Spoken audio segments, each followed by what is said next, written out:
आइए आज हम 8th ग्रेड अभ्यास पुस्तिका कक्षा 7 विषय विज्ञान अध्याय 12 वन हमारी जीवन रेखा के हम प्रश्नों के उत्तर लिखेंगे। ये देखिए चित्र के सामने यह शंकुधारी पेड़ है, उदाहरण देवदार। ये भी आप लिख लें, कंप्लीट कर लें इस चित्र को देख के, इसको भी देख के भर लें। अब हम प्रश्न उत्तर की तरफ आते हैं। ये वस्तुनिष्ठ प्रश्न है। पहला प्रश्न है प्रश्न क्रमांक 1.1 सही विकल्प चुनकर लिखिए। इसका पहला है निम्न में से कौन कौन सा कथन पारिस्थितिकी तंत्र में अपघटक की भूमिका का सबसे अच्छा वर्णन करता है। तो इसका सही उत्तर है बी। ये मृत कार्बनिक पदार्थों को तोड़ते हैं तथा पोषक तत्वों का पुनः चक्रण करते हैं। बी वाले विकल्प पर सही का चिन्ह लगा लें। दूसरा है शेर या भेड़िया जैसे सिर से शिकारी को हटाने से वन पारिस्थितिकी तंत्र पर क्या प्रभाव पड़ सकता है। तो इसका उत्तर है बी। पारिस्थितिकी तंत्र में जीव जंतुओं का संतुलन बिगड़ जाएगा। अब अगला प्रश्न है तीसरा। पहेली घर के बगीचे में गिरने वाली पत्तियों का निपटान करना चाहती है, उसके लिए कौन सा तरीका सही है। तो इसका सही उत्तर है डी। पत्तियों को एकत्रित करके गड्ढे में डालकर कंपोस्ट खाद बना लें। डी वाले विकल्प पर सही का चिन्ह लगा लें। चौथा है कौन सी मानवीय गतिविधि जैव विविधता के लिए सबसे बड़ा खतरा है। इसका सही उत्तर है सी। शहरी क्षेत्रों का विस्तार। सी वाले विकल्प पर सही का चिन्ह लगा लें। अब ये देखिए पांचवा, ये चित्र बना है। इसमें चित्र के बाद हम ये प्रश्न देखेंगे। उपरोक्त दिए गए ऑक्सीजन और कार्बन डाइऑक्साइड संतुलन के आरेख चित्र में एक्स के स्थान पर क्या होना चाहिए। तो इसका सही उत्तर है ये जंतु। ये वाले विकल्प पर सही का चिन्ह लगा लें। अब हम प्रश्न क्रमांक 1.2 रिक्त स्थानों की पूर्ति कीजिए। ये देखिए इसमें ये कुछ शब्द दिए हैं कोष्ठक में, इनका उपयोग करके हमको ये रिक्त स्थान भरना है। तो ये देखिए पहला प्रश्न है मूल तंत्र जल के भूमि में अवस्त्रावित होने में सहायक होता है। पहले में मूल तंत्र रिक्त स्थान में भर लें। दूसरे में पेड़ों की अनुपस्थिति में मृदा जल को नहीं बांधी जाती है जिससे बाढ़ आती है। तो इसमें पेड़ों लिख लें दूसरे में। तीसरा है जंगल की ऊपरी परत जहाँ सूर्य का प्रकाश प्रवेश करता है और अधिकांश पौधों की वृद्धि होती है छत्र कहलाती है। इसमें तीसरे में छत्र लिख लें। चौथा है शाकाहारी ऐसे जानवर हैं जो मुख्य रूप से पौधे खाते हैं और जंगल में पौधों की आबादी को आकार देने में महत्वपूर्ण भूमिका निभाते हैं। दूसरे में शाकाहारी, चौथे में शाकाहारी लिख लें। पांचवा है ह्यूमस की उपस्थिति सुनिश्चित करती है कि मृत जंतुओं और पादपों के पोषक तत्व मृदा में निर्मुक्त होते रहते हैं। पांचवें में 2 रिक्त स्थान आएंगे, पहले में जंतुओं, दूसरे में पादपों। अब हम अगला प्रश्न देखेंगे। अतुलगत्रीय प्रश्न है ये।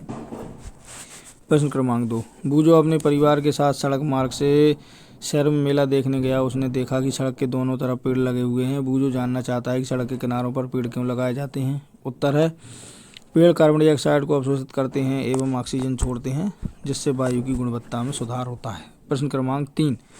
किसी वन के विनाश से आसपास के क्षेत्र में जल चक्र कैसे प्रभावित होता है। उत्तर है वन विनाश होने के कारण वायुमंडल में CO2 की मात्रा बढ़ती है। इसका सीधा असर जल चक्र पर होता है।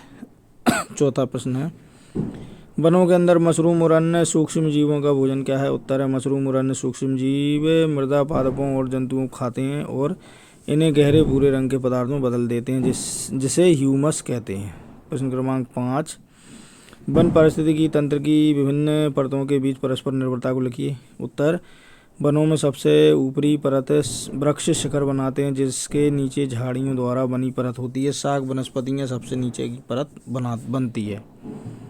प्रश्न क्रमांक 6। आपके आसपास परिवेश में वनों से प्राप्त उत्पाद से बनी वस्तुओं के नाम सूचीबद्ध कीजिए। उत्तर है नंबर 1 औषधि, नंबर 2 गोंद, नंबर 3 रबर, नंबर 4 कागज, नंबर 5 चंदन, नंबर 6 कपूर, नंबर 7 जैव ईंधन, नंबर 8 इमारती लकड़ी, नंबर 9 छाल इत्यादि। अब लघु उत्तरीय प्रश्न है। प्रश्न क्रमांक 7। जैव विविधता और अनुकूलन रणनीतियों के संदर्भ में पर्णपाती वनों और शंकुधारी वन की भूमिका की तुलना करें। उत्तर पर्णपाती वन और शंकुधारी वन दोनों ही जैव विविधता एवं अनुकूलन रणनीतियों के संदर्भ में महत्वपूर्ण भूमिका निभाते हैं। दोनों प्रकार के वन पारिस्थितिकी तंत्र विभिन्न प्रकार के पौधों, जानवरों और अन्य जीवों का समर्थन करते हैं। जिससे वैश्विक जैव विविधता में योगदान मिलता है। प्रश्न क्रमांक 8, नदी के किनारे पर वनस्पति तटीय क्षेत्र का संरक्षण बाढ़ के दौरान मृदा संरक्षण में कैसे सहायता कर सकता है? उत्तर, नदी के किनारे वृक्ष होने से बाढ़ का प्रभाव कम हो जाता है तथा मृदा कटाव कम होता है, जिससे मृदा अपरदन नहीं होता। वृक्ष अपनी जड़ों द्वारा मिट्टी को जकड़े रहते हैं। प्रश्न क्रमांक 9, वन पारिस्थितिकी तंत्र में कैनोपी परत के महत्व को समझाइए। वन पारिस्थितिकी तंत्र में कैनोपी परत के महत्व निम्न है। नंबर 1, प्रकाश का अवशोषण और वितरण करना। नंबर 2, वन पारिस्थितिकी तंत्र की स्थिरता एवं संरचना को बनाए रखना। नंबर 3, कैनोपी पर अनेक प्रकार के जीवों का आवास होता है। अब है प्रश्न क्रमांक 10, वनों की कटाई रोकने के लिए तीन स्थायी उपाय बताइए। नंबर 1, वृक्षारोपण अधिक करना चाहिए। नंबर 2, शिकार पर प्रतिबंध होना चाहिए। नंबर 3, वनों की कटाई पर प्रतिबंध होना चाहिए। प्रश्न क्रमांक 11, एक ऐसी सड़क निर्माण की योजना बनाई गई है जिसमें 2 शहरों की दूरी 70 किलोमीटर कम करने के लिए सड़क को वन क्षेत्र से होकर गुजारा जाना है, तो क्या ऐसी सड़क का निर्माण किया जाना चाहिए या नहीं? यदि हाँ, तो सड़क का निर्माण कैसे किया जाना चाहिए उचित होगा? उत्तर है सड़क का निर्माण वनों को नुकसान पहुंचाता है, जिससे जैव विविधता पर गंभीर प्रभाव पड़ता है, वन्य जीवों का आवास नष्ट हो जाता है, अतः हमें ऐसी सड़कों का निर्माण नहीं करना चाहिए। अब दीर्घ उत्तरीय प्रश्न है ये। प्रश्न क्रमांक 12, पहेली जानना चाहती है कि यदि वन लुप्त हो जाएंगे तो क्या होगा? उत्तर है, वनों की कमी से हवा में CO2 के स्तर में वृद्धि हो जाएगी, वह प्राण देने वाली वायु CO2 न होने से जीवों की मृत्यु हो जाएगी, पृथ्वी का तापमान वृद्धि हो जाएगी, प्राणियों के आवास और भोजन आश्रय नहीं रहेंगे, पेड़ों की संख्या कम होने से बाढ़ जैसी प्राकृतिक आपदाएं आ जाएंगी, पारिस्थितिकी तंत्र संतुलन बिगड़ जाएगा। प्रश्न क्रमांक 13, ये 2 चित्र बने हुए हैं, इनको ध्यान से देखना है। उपरोक्त दिए गए चित्रों के द्वारा 2 क्षेत्र दर्शाए गए हैं, उनके आधार पर निम्न प्रश्नों के उत्तर दीजिए। नंबर A है, चित्र A तथा B के क्षेत्रों की जलवायु कैसी होगी? उत्तर है, चित्र A तथा B के क्षेत्रों की जलवायु में भिन्नता होगी। चित्र A में क्षेत्र गर्म होगा एवं B में क्षेत्र आर्द्र होगा, अतः यहाँ की जलवायु भी अलग होगी। उष्णकटिबंधीय जलवायु चित्र A में होगी व चित्र B में समशीतोष्ण जलवायु होगी।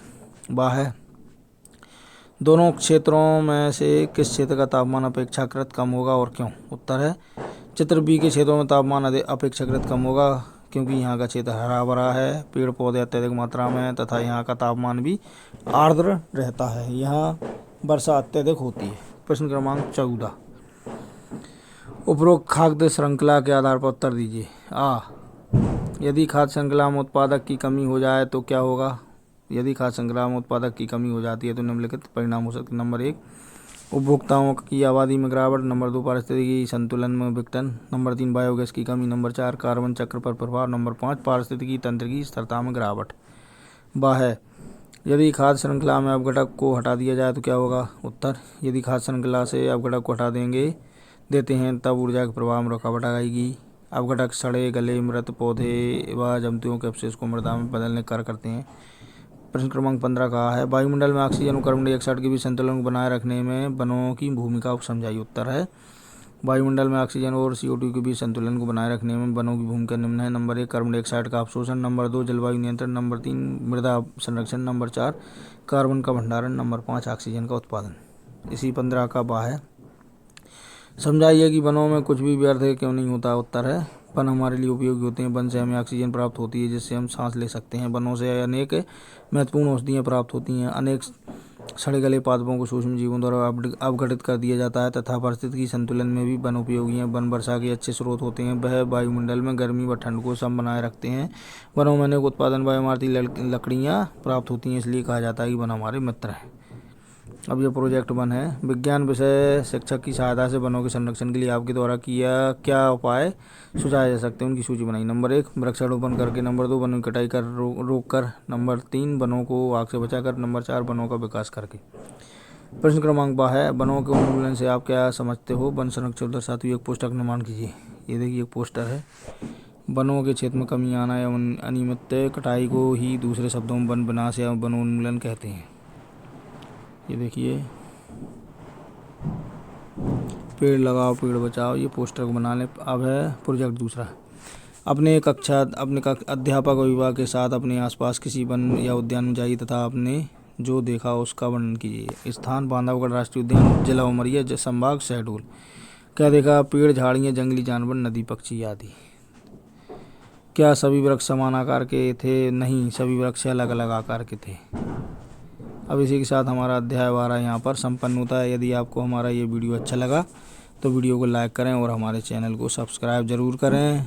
बेल आइकन को प्रेस करें, बेल आइकन को दबाएं ताकि आगे आने वाली वीडियो के नोटिफिकेशन आपको सही समय पर मिलते रहें। धन्यवाद।